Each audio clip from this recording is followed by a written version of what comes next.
आपके अपने YouTube channel पेसीएस zone में मैं सुमित कुमार आपका हार्दिक स्वागत करता हूं। दोस्तों, प्रीवियस क्लास में पढ़ाए थे कंकाल तंत्र के बारे में कुछ पॉइंट को डिस्कस किए थे। कंकाल तंत्र अर्थात स्केलेटल सिस्टम, जिसमें हम पढ़ाए थे कंकाल तंत्र जो होते हैं वह दो भाग होते हैं, आंतरिक कंकाल और बाह्य कंकाल। जिसमें आंतरिक कंकाल में दो चीजें पाई जाती है, अस्थि और उपास्थि पाई जाती है। उसी अस्थि के अंतर्गत मानव शरीर में जो अस्थि और उपास्थि अर्थात अस्थि जो 206 हड्डी पाई जाती है उसको हम दो भागों में डिवाइड किए थे। मानव शरीर में जो 206 हड्डी पाई जाती है इसको दो भागों में हम डिवाइड किए थे। कौन कौन से? एक था एपेंडिकुलर और एक कौन था? एक्जियल बोन था। जिसमें एपेंडिकुलर के अंतर्गत 126 हड्डी आई थी और एक्जियल बोन के अंतर्गत 80 हड्डी आई थी। और एपेंडिकुलर में सामान्यतः हाथ और पैर की हड्डी को शामिल किया जाता है और एक्जियल बोन में सिर से लेकर कमर के ऊपर तक के जितनी भी हड्डी होती है वह एक्जियल बोन के अंतर्गत आती है। और एपेंडिकुलर में हाथ और पैर की हड्डी, जिसमें हाथ की 60 हड्डी और पैर की 60 हड्डी 120 हो गया। जिसमें हाथ में जो थे ये भाग जो है इसको हम ह्यूमरस कहते हैं। यहाँ पर दो हड्डी पाई जाती है, रेडियस और अल्ना पाई जाती है। और यहाँ पर जहाँ पे ये जुड़ती है इसको हम कार्पल कहते हैं। यहाँ पर कार्पल हो गया, यहाँ पर हथेली की हड्डी हो गई और इसको फ्लैंजिज कहते हैं। यहाँ से हाथ में 30 हड्डी पाई जाती है, एक हाथ में 30 तो दो हाथ में 60। इन सभी बातों पर हम डिस्कस किए थे। और पैर में फीमर पाई जाती है, फीमर के नीचे पटेला, फिर फिबिया और टिबुला, फिर क्या होता है टार्सल, मेटाटार्सल और फ्लैंजिज। इन सभी पॉइंट पर हम कल डिस्कस किए थे। चलिए दोस्तों, उसके बाद आगे हम डिस्कस करते हैं। देखते हैं आगे पॉइंट कौन कौन से बनती है, जिसमें हम कल पढ़ाए थे। कल तो हम एपेंडिकुलर को देख लिए थे और आज हम देखेंगे एक्जियल बोन को देखेंगे। एक्जियल बोन को देखेंगे अर्थात अक्षीय। कल हम उपांगीय को देख लिए थे, उपांगीय अर्थात एपेंडिकुलर को देख लिए थे। आज हम देखेंगे एक्जियल बोन को देखेंगे। इसके अंतर्गत कुल 80 हड्डी आती है। एक्जियल बोन के अंतर्गत कुल 80 हड्डी आती है। उसी 80 हड्डी पर हम आज बात करेंगे, जिसमें से हम इसको 3 कैटेगरी में बांटेंगे। सामान्यतः यह एक्जियल बोन जो होती है वह शरीर के आंतरिक भागों को सुरक्षा करती है। जैसे हमारे सिर में जो आंतरिक भाग जो जितने भी पाए जाते हैं, फिर नीचे में हृदय में फेफड़ा जो सुरक्षित रहती है, हृदय सुरक्षित रहती है। यह एक्जियल बोन क्या होती है? आंतरिक भागों को सुरक्षा करती है। इसको हम 3 भागों में बांटेंगे। पहला हम ऊपर से शुरू करते हैं, सिर से शुरू करते हैं। उसके बाद कमर से ऊपर तक क्या होती है? एक्जियल बोन आते हैं। जिसमें हम पहला पॉइंट को हम लेते हैं सिर। सिर में कितने हड्डी पाए जाते हैं उसको हम देख लेते हैं। सिर में सामान्यतः जो है वह 29 हड्डी पाए जाते हैं। इस 29 हड्डी को हम 29 हड्डी के अंतर्गत इसको भी हम 3-4 भागों में बांटेंगे। जिसमें कान में कितनी हड्डी पाई जाती है? 6 हड्डी पाई जाती है। और इस कान के अंतर्गत क्या होती है? कान में 3 प्रकार की हड्डी पाई जाती है। कौन कौन सी पाई जाती है? कान में 3 प्रकार की हड्डी पाई जाती है। एक पाई जाती है मेलियस, एक क्या पाई जाती है? मेलियस पाई जाती है। और एक क्या पाई जाती है? इनकस पाई जाती है। मेलियस पाई जाती है, इनकस पाई जाती है और अस्टेपी पाई जाती है। तो एक कान में 3 हड्डी, तो दो कान में कितना हो गया? 6 हड्डी। तो कान की कितनी हड्डी हो गई? 6 हड्डी हो गई। किसके अंतर्गत? इस 29 हड्डी के अंतर्गत। इसी में अब आ जाएगा कौन? कपाल की हड्डी। कपाल में कितने हड्डी पाए जाते हैं? या जो सिर हमारे ऊपर का जो क्रेनियम से ढका हुआ भाग है, या क्या होती है? सिर हमारा क्रेनियम से ढका हुआ भाग है, उसमें कितनी हड्डी पाई जाती है? उसमें 8 हड्डी पाई जाती है। और इसी 29 के अंतर्गत और एक पाई जाती है हॉइड हड्डी पाई जाती है। इस हॉइड हड्डी को छुपी हुई हड्डी भी कहा जाता है। आप याद रखिएगा, इस हॉइड हड्डी को छुपी हुई हड्डी भी कहा जाता है। क्यों? क्योंकि यहाँ पर यह गर्दन में यहाँ पर पाई जाती है। देखिए, यहाँ जो गर्दन का भाग है इस भाग को हम क्या कहते हैं? इस भाग को हम हॉइड की हड्डी कहते हैं। यह क्या कहते हैं? इसको छुपी हुई हड्डी भी कहते हैं। तो यहाँ जो पाई जाती है ये हड्डी कौन है? तो यह कौन है? हॉइड हड्डी है। तो इसकी संख्या कितनी होती है? इसकी संख्या 1 होती है। अब इसके अंतर्गत एक होगा चेहरा में कितने हड्डी पाए जाते हैं? तो चेहरा में 14 हड्डी पाए जाते हैं। तो इस सबों को मिलाएंगे, 6 हड्डी, 8 हड्डी, 1 और 14, या कुल कितने? 29 हड्डी हो जाएगा। तो हमने क्या था? एक्जियल बोन के अंतर्गत एक पार्ट को हमने देख लिया, सिर को। अब सिर के नीचे क्या है? इस सिर के नीचे पसली को देखेंगे। इसको हम बोले थे 3 पार्ट में डिवाइड करेंगे। तो सेकेंड पार्ट को हम देखेंगे पसली, जिसको हम क्या कहते हैं? रिब्स कहते हैं। रिब्स इसमें कुल कितने हड्डी पाए जाते हैं? तो रिब्स में आप देखिएगा तो रिब्स में कुल 24 हड्डी पाए जाते हैं। रिब्स में कुल कितने हड्डी पाए जाते हैं? तो रिब्स में कुल 24 हड्डी पाए जाते हैं। यह भाग कौन है? तो इसको हम क्या कहते हैं? रिब्स कहते हैं। रिब्स अर्थात पसली कहते हैं, पसली। तो यह जो रिब्स की आकृति आप देख रहे हैं, यह कौन है? रिब्स है, जो क्या सामान्यतः छाती, यह जो छाती है इसके अंदर जो हृदय और फेफड़ा सुरक्षित है वह किसमें सुरक्षित है? तो वह हमारे पसली में सुरक्षित है। तो पसली में कुल कितने हड्डी पाए जाते हैं? पसली में कुल 24 हड्डी पाए जाते हैं। यह जो 24 हड्डी होती है, 12 हड्डी एक तरफ होती है और 12 हड्डी एक तरफ होती है। 24 मिलकर क्या होती है? पसली का निर्माण होती है। लेकिन यह जो 24 हड्डी है, इसको जोड़ने का काम एक बीच में आप देख रहे हैं, यह हड्डी जो है यह जोड़ने का काम कर रही है। इस हड्डी को हम क्या कहते हैं? अस्टर्नम कहते हैं। आप याद रखिएगा, इस हड्डी क्या कहते हैं? अस्टर्नम। तो अस्टर्नम की संख्या क्या हो गई? 1 हो गई। तो पसली में कितने हड्डी हो गए? 24 हड्डी। अस्टर्नम में कितने हो गए? 1 हड्डी हो गई। तो यह पूरा किसका निर्माण करती है? तो पूरा छाती का निर्माण करती है। तो छाती में कुल हड्डी कितनी होगी? छाती में कुल हड्डी की संख्या कितनी होगी? तो 24 + 1 अर्थात 25। अगर पूछ दिया जाए पसली में कितने हड्डी है? तो 24 है। अगर छाती में पूछ दिया जाए तो छाती में ये भी काउंट हो जाएगा, इसलिए छाती में कुल हड्डी कितनी हो जाएगी? 25 हो जाएगी। अब पसली के अंतर्गत एक पॉइंट पूछी जाती है, यह पसली में क्या होती है? 24 हड्डी होती है, 12 एक तरफ होती है और 12 एक तरफ होती है। यह जो पसली है, ऊपर से शुरू से जो 1 से 7 हड्डी है, ऊपर के शुरू से 1 से 7 हड्डी है, इसको हम क्या कहते हैं? इसी को हम ट्रू रिब्स कहते हैं। ट्रू रिब्स कहते हैं। ऐसा क्यों कहते हैं? क्योंकि यह ऊपर का भाग जो होती है वह मजबूत होती है और इसके नीचे जो 8 से 12 तक की हड्डी है, इसके नीचे 8 से 12 तक की हड्डी है, इसको हम फॉल्स रिब्स कहते हैं। इसको हम क्या कहते हैं? फॉल्स रिब्स कहते हैं। और इसके नीचे जो यह दो को पसली पाई जाती है, जो क्या यह खुली हुई है, या इसके ऊपर देखिएगा तो यह सब क्या एक दूसरे से जुड़ी हुई है। और इधर का 2 रिब्स और इधर का 2 रिब्स क्या है? स्वतंत्र रूप है। स्वतंत्र अर्थात क्या? वह गति कर रही है।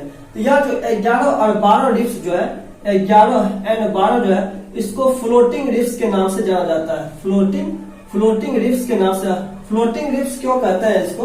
अर्थात 11 और 12 हड्डी को फ्लोटिंग रिब्स क्यों कहा जाता है? क्योंकि जब हम ज्यादा खाना खा लेते हैं तो वह हड्डी क्या होती है? पसर जाती है। क्या होती है? पसर जाती है और फिर सिकुड़ जाती है। ठीक उसी प्रकार जब महिला प्रेग्नेंट होती है तो उसका गर्भाशय क्या होता है? बड़ा हो जाता है। और जब गर्भाशय बड़ा हो जाती है तो यही हड्डी जो होती है, जो जुड़ी हुई नहीं है, 2 इस पर और 2 इस पर, वह क्या होती है? फैल जाती है और फिर क्या होती है? सिकुड़ भी जाती है। इसलिए इसको फ्लोटिंग रिब्स के नाम से जाना जाता है। तो दोस्तों यह पूरा हम पॉइंट को कंप्लीट कर दिए। यह जो कितने पसली में 24 हड्डी पाई जाती है, एस्टर्नम का 1 भाग, इसलिए छाती में कुल हड्डी कितनी हो जाएगी? छाती में कुल हड्डी की संख्या 25 हो जाएगी। अभी हम देख लिए कितने हड्डी हम देख लिए? 80 हड्डी की बात किए थे, जिसमें हम 29 हड्डी को देख लिए सिर में, और यहाँ पर कितने हड्डी देख लिए? 25 हड्डी। अब जो शेष हड्डी हम देखेंगे वह किसमें देखेंगे? यह रीढ़ की हड्डी, जिसको हम क्या कहते हैं? मेरुदंड कहते हैं। देखते हैं इसमें कितने हड्डी पाई जाती है। इसमें कितनी हड्डी पाई जाती है, उन सारे हड्डी को हम काउंट करते हैं। तो चलिए दोस्तों अब देखते हैं मेरुदंड में कितने हड्डी पाए जाते हैं।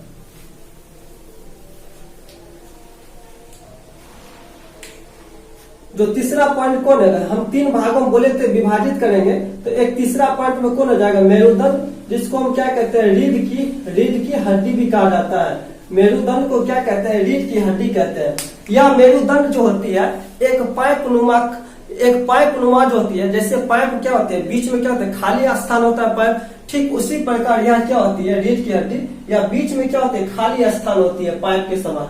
और इसी खाली जगह से कई सारे नसें जुड़ी हुई रहती है। कई सारे नसें जो है नीचे से नसें आकर हमारे इधर से, चूंकि रीढ़ की हड्डी जो है यह गर्दन तक पाई जाती है और इसी खाली स्थान से हमारे सिर से क्या होता है? सिर के कई नसें से जुड़ी हुई रहती है। तब में क्या होता है? कांटा चुभता है तो संकेत कौन ले जाता है? तो वही सारी नसें जो होती है, वही सारी नसें जो क्या होता है? रीढ़ की हड्डी के अंदर से गई हुई रहती है, वह कहता है मस्तिष्क को संकेत देती है। तब हमें अनुभव होता है कि हमारा पैर में कांटा चुभ गया। तो या जो रिब्स होती है या खाली नुमा संरचना होती है, अंदर से खोखला भाग होती है, इससे कई सारे क्या होते हैं नसें जुड़ी हुई रहती है। सामान्यतः 31 नसें गई रहती है। कौन? इससे, रिब्स से। तो यह रिब्स जो होती है वह जो कई सारे नसें गई रहती है, उस नस जो होती है वह तार के समान होती है ना। तो तार को हम क्या कहते हैं? रज्जु भी कहते हैं। और चूंकि यह मेरुदंड से गई है, इसको हम क्या कहते हैं? मेरुदंड कहते हैं। इसलिए मेरुदंड इसको कहते हैं। और इसके अंदर से क्या होता है? कई सारे नसें गई रहती है, कई सारे नसें गई रहती है। और उस नस को हम क्या कहते हैं? चूंकि तार के समान दिखती है नस, तो उसको हम क्या कहते हैं? रज्जु कहते हैं। इसलिए इसको हम क्या कहते हैं? जो नस क्या इसके अंदर से गई है, इसको हम मेरु रज्जु कहते हैं। तो मेरुदंड और मेरु रज्जु में क्या डिफरेंस है? तो यह जो आकृति है, यह पाइप नुमा आकृति है, इसको हम क्या कहते हैं? मेरुदंड कहते हैं। तो फिर मेरु रज्जु किसे कहते हैं? इसके अंदर से कई सारे नसें जो गई रहती है, उसी को हम क्या कहते हैं? मेरु रज्जु कहते हैं। मेरु रज्जु कहते हैं। तो मेरु रज्जु क्या है? एक प्रकार का नस है, जबकि मेरुदंड क्या है? एक पाइप नुमा खाली संरचना जो है, उसी को हम क्या कहते हैं? मेरुदंड कहते हैं। इस मेरु रज्जु को हम स्पाइनल कॉर्ड भी कहते हैं। आप याद रखिएगा, इस मेरु रज्जु को हम क्या कहते हैं? स्पाइनल कॉर्ड भी कहते हैं। तो मेरु रज्जु क्या है? एक प्रकार की नस है, कई सारे नसें जो इस मेरुदंड से गई रहती है, उसी को हम मेरु रज्जु या स्पाइनल कॉर्ड कहते हैं। जबकि यह जो कठोर नुमा संरचना है, या जो हड्डी है, उसको हम क्या कहते हैं? मेरुदंड कहते हैं। यह जो मेरुदंड होती है, यह बचपन में 33 हड्डी पाई जाती है। यह मेरुदंड जो होती है वह बचपन में कितनी हड्डी पाई जाती है? इसमें 33 हड्डी पाई जाती है। लेकिन यह युवा अवस्था में जुड़ जाती है, जो 26 हड्डी क्या होता है? 26 हड्डी का निर्माण होता है। समझता क्या होती है? ऑप्शन में क्या होता है? परीक्षा में 33 भी दे देगा या फिर आपको 26 भी दे देगा, लेकिन यहाँ क्या होता है? दोनों ऑप्शन में नहीं रहेगा। तो मेरुदंड में कुल कितने हड्डी पाए जाते हैं? 33 पाए जाते हैं। लेकिन युवा अवस्था में यह 26 हो जाती है। कई सारे हड्डी क्या होते हैं? जुड़ जाती है। तो चलिए दोस्तों, अब देखते हैं यह मेरुदंड में क्या था? कितनी हड्डी कहाँ पर पाई जाती है? तो उन सारे पॉइंट को देखते हैं। यह जो मेरुदंड है, इसको 5 भागों में डिवाइड किया गया है। इसमें पहला भाग को हम क्या कहते हैं? पहला भाग को हम सर्वाइकल कहते हैं। पहला भाग को हम क्या कहते हैं? सर्वाइकल कहते हैं। दूसरा भाग को क्या बोलते हैं? दूसरा भाग को थोरेसिक कहते हैं। दूसरा भाग को क्या कहते हैं? थोरेसिक कहते हैं। तीसरा भाग को क्या कहते हैं? लंबर। तीसरा भाग को हम क्या कहते हैं? लंबर कहते हैं। और चौथा भाग को क्या कहते हैं? चौथा भाग को हम सेक्रम कहते हैं। चौथा भाग को हम क्या कहते हैं? सेक्रम कहते हैं। और नीचे वाले भाग को हम क्या कहते हैं? कॉकिक्स कहते हैं। कॉकिक्स, नीचे वाले भाग को हम क्या कहते हैं? कॉकिक्स कहते हैं। तो यह जो मेरुदंड है, इसको 5 भागों में बांटा गया है। पहला भाग को हम क्या कहते हैं? सर्वाइकल कहते हैं। और दूसरा भाग को हम क्या कहते हैं? थोरेसिक कहते हैं। और तीसरा भाग को लंबर, चौथा भाग को हम सेक्रम कहते हैं। और नीचे वाले भाग को कॉकिक्स कहते हैं। यह जो सर्वाइकल होती है, आप यहाँ पर पॉइंट देकर लिख लीजिएगा। यह सर्वाइकल जो होती है, इसकी संख्या 12 होती है। सर्वाइकल की संख्या कितनी होती है? सर्वाइकल की संख्या जो होती है, थोरेसिक की संख्या 12 होती है। इस सर्वाइकल की संख्या कितनी होती है? 7 होती है। और इस लंबर की संख्या कितनी होती है? इस लंबर की संख्या जो होती है वह 5 होती है। और इस सेक्रम की संख्या कितनी होती है? सेक्रम की संख्या जो होती है वह 5 होती है। और कॉकिक्स की संख्या कितनी होती है? तो वह 4 होती है। तो दोस्तों, आप याद रखिएगा, रीढ़ की हड्डी को 5 भागों में डिवाइड किया गया है। एक कौन है? सर्वाइकल है, जिसकी संख्या 7 होती है। और एक होती है थोरेसिक, जिसकी संख्या 12 होती है। एक होती है लंबर, जिसकी संख्या 5 होती है। एक होती है सेक्रम, जिसकी संख्या 5। और कॉकिक्स की संख्या 4 होती है। अब यह जो सर्वाइकल है, इसको कई सारे भागों में विभाजित किया गया है, जिसको C1, एक क्या होते हैं C2, बहुत ही इंपोर्टेंट है। C1 को हम क्या कहते हैं? एटलस कहते हैं। क्या कहते हैं? C1 को हम एटलस कहते हैं। और C2 को हम क्या कहते हैं? एक्सिस बोन कहते हैं। C2 को हम क्या कहते हैं? एक्सिस बोन कहते हैं। कई बार एग्जाम में क्वेश्चन पूछा जाता है, तो रीढ़ की हड्डी के सबसे ऊपरी हड्डी को क्या कहते हैं? तो रीढ़ की हड्डी के सबसे ऊपरी हड्डी को एटलस कहते हैं। या फिर कहता है सर्वाइकल दे देगा, सर्वाइकल नहीं दिया जाता है, सामान्यतः दिया जाता है, एटलस दिया जाता है। और रीढ़ की हड्डी को सबसे निचली भाग को क्या कहते हैं? तो कॉकिक्स कहते हैं। तो यह जो 5 हड्डी जो पाई जाती है, यह 5 हड्डी जो है यह क्या होती है? छोटे छोटे अवस्था में पाई जाती है। इसलिए इसको क्या कहते हैं? एक काउंट किया जाता है।